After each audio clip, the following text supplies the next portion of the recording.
Araw naman, samahan nyo kaming ihatid yung kapatid ni Pangit sa Maynila para sa kanyang trabaho, kaya uuwi na siya. Ito nga, nagpapaalam na si Naki kay mama kasi alis na tayo kasi hapon na itong mga Mare, siguro mga alas 3. Hatid natin siya sa Cubao. Nangama ko nga yung dalawa para maranasan nilang makarating sa Maynila. May pamangkin ko, hindi pa siya nakakarating kahit minsan doon, kaya sinama namin. Kahit papano, alam niya ang itsura ng Maynila at eto nga, nag-aabang kami ng jeep at nabutan pa tayo ng ulan. Kabahan na rin talaga kami mga Mare kasi gabi na to, paggabi na mga alas 5 na ata to. Tagal din rin namin nakapag-antay ng bus, buti eto may dumating na at nakasakay na nga kami. Natawanan pa nga kami kasi syempre ang lamig, tas wala kami dalang jacket. Man, for the balaktod ang person mamaya kapag nasa biyahe. Kung nga sila bibi, o tingnan nyo naman, andito kami tatlo tas silang dalawa naman. Ito lang din ang unang sakay ng pamangkin ko sa bus. Habang nasa biyahe, nagtatawanan kami at eto nga nakarating na kami, gabi na rin talaga nung nakarating kami sa Cubao. Para nga lang din kaming gusgusin mga Mare. Eto nga, naghahanap na rin kami ng sakayan pa Divisoria kasi ayun yung sasakyan ni Naki at hindi namin alam. Sabi nga namin, magiging kawawa kami dito kung wala tayong dalang pera kapag naligaw tayo. Kung nga mas na-realize, ang lawak pala talaga ng mundo. Dito sa syudad, ang ingay. Sa Bulacan, kahit maraming sasakyan, pero kapag ganitong oras, halos wala na rin. Pero dito, walang himihinto. Tuloy-tuloy ang buhay. Tagal nga kami nag-aantay ng pa-Divisoria, ginabi na kami at wala na rin kami nasakyan pa uwi. May oras lang papuntang Bulacan at eto nga, kumain na lang kami ng Jollibee. Na nga lang makarating sa Manila, eto, naiwanan pa ng bus tapos gabi pa. Pinga namin, sa kalsada na lang kami matutulog. Grabe, hanghang ako sa mga tao na ang lakas ng loob. Sinong bata ako, akala ko ang ganda ng Maynila. Oo, maganda siya kasi maraming mga building, pero yung pamumuhay parang hindi ko kaya. Na kung wala ka ditong bahay, mahirapan ka talaga. Kami talaga ang akala nila ang ganda ng Maynila, gaganda yung buhay mo, pero hindi lahat. Iba pa rin talaga kapag nasa probinsya ka. Ito nga, naglibot-libot kami dito sa farmers ata tawag dito kahit wala naman kami bibilin. Wala lang, para maranasan lang ng mga bata dito kasi ang lawak niya. Tawa nga kami, ang hilig namin maglakad hanggang sa mapunta na nga kami dito sa Maynila, kakalakad. Kalain mo yun, bukid lang nilalakad natin, pati ngayon nandito na tayo sa Maynila, naglalakad pa rin. Ito nga, tumambay kami, pinagmasdan namin kung gaano kaabala ang mga sasakyan dito. Pero buti na lang ang mga Mare, may extra tayong money at nakapag-hotel kami. Ito nga, tawa ng tawa yung mga bata kasi first time nila makasakay ng elevator. Kung papunta nga tayo sa kwarto, tuwan-tuwa kami at napaisip namin, nararanasan na namin to. Nga kami kasi hindi pa agad ni Pangit mabuksan kasi syempre first time na namin makaranas ng buksan ganito. Yan, basa-basa lang si Pangit. Tako lang to sa mga palabas mga Mare, yung itatap tapos magbubukas na siya, nakakatuwa. Ramdam tuloy namin, nasa palabas lang kami, tinan niya umilaw na at magbubukas na siya.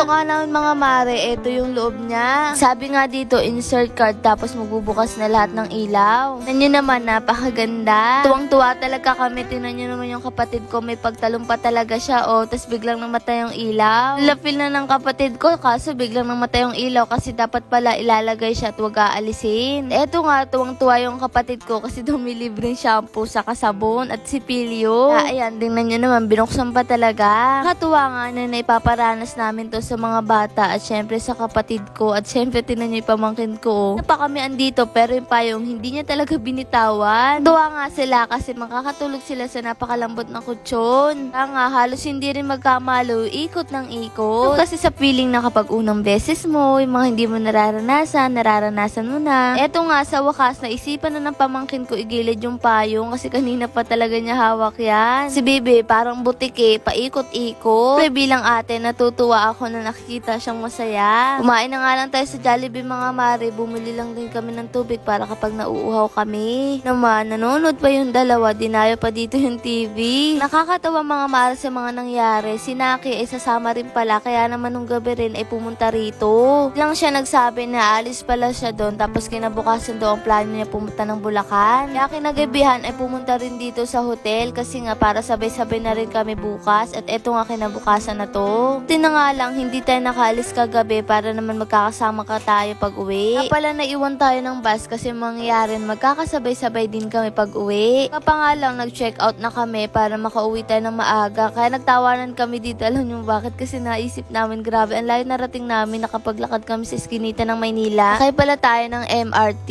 Ito ang si Atong kapit na kapit at first time niya nga lang tumaranasan kaya hindi maipintay mukha niya. Kaya pala kami dito ng kapatid ko kasi hiwalay daw yung babae at lalaki kaya naiwan kami sa isa. Bukas nga nakababa na tayo, sasakay naman tayo ng bus para papuntang Bulacan. Eto nga, naglalakad na tayo para makapunta na tayo sa sakayan. Ito nga mga mares, sa wakas nakarating na tayo sa Bulacan. Bangag na bangag pa talaga kami kasi anong oras na rin kami nakatulog. Pagdating natin, meron din tayong pupuntahan ulit. Kaya naman, sumakay ulit tayo ng jeep para naman makarating tayo sa San Marcos. Sa wakas nga, nakarating na tayo at eto, tumawid na nga kami. Pagkatapos nga nun, sumakay naman kami ng sidecar para naman makarating na tayo sa atin. Nga kami nagkasya sa isa kaya naghiwalay na kaming tatlo at eto nga, kinahapunan, nakabili tayo ng tinapa. Sarap din do iprito, tapos may sausawan lang na kamatis na may bagoong, the best yun. Lang pala akong dalawang balot kasi syempre hindi sa atin kakasya kung isa lang. Tapos naman mga mare, pumunta kami sa San Marcos kasi bibili tayo ng padlock. Aalis tayo at wala namang padlock yung isa nating pinto. Ayan, tumuwid na tayo kasi pupunta tayo ng Tiangge. Kami ng baso kaso syempre hindi naman natin to kailangan dahil marami pa hindi na namin kinuha. Ito nga, namimili na si Pangit. Syempre, siya naman yung mag-aayos kaya siya yung mamimili. Wala ka tuloy na alala. Ngayon, buibilin tayo ng ganito. Dati nga, detalye lang naman yung pinto namin. Ano ba nga, kinakabahan kami sa bukid. Syempre, bukid yun. Tapos wala kaming kapitbahay. Paano kung merong mga loko-loko, ganun. Naman, eto, nagbabayad na tayo.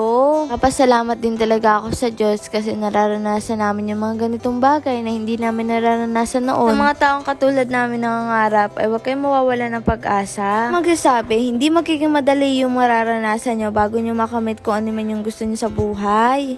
Pero ang mahalaga, dapat harapin natin yung kung ano man yung pagsubok na pwede nating maranasan. Nga kami kila ate, kilala kami kaya naman eto, binigyan niya tayo ng dalawa. Kaya maraming salamat po sa Miami Mango. Katulad namin mahilig sa mga Mango Graham, tamang-tama sa inyo to. Lang po to sa may San Marcos, malapit po sa Tiangge. At eto nga, habang pauwi na kami, nakakita kami ng talong sa kaupo. Kaya naman, bumili na kami para may gulay din tayo sa atin. Siyempre, sa panahon ngayon, kailangan natin palagi nagugulay. Ito nga kay Pangit, sarap na sarap sa binigay. Maraming salamat po. At eto siya Ano naman, for the higop ang person. Mga mare, nakita ko yung paborito ko scramble. Kaya naman bumili ako. Batang-bata pa lang ako noon, mahilig na ako dito.